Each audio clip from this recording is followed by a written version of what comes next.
Hey loves, welcome to my YouTube channel. If you haven't subscribed, please subscribe so you can be part of the family.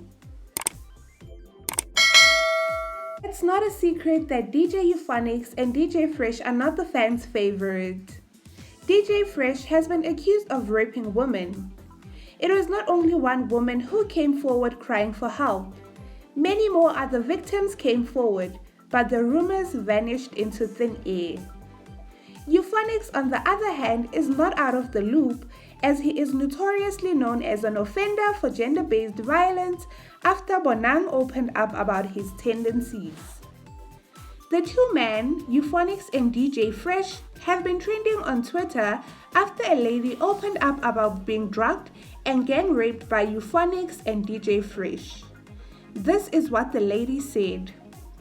DJ Fresh and Euphonix, will you ever acknowledge drunking me and further raping me? I was completely drunk. I don't know whether you both raped me or one of you did.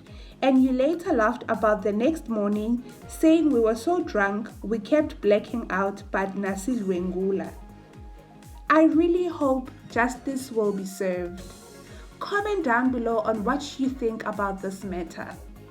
Thank you for watching. I love you.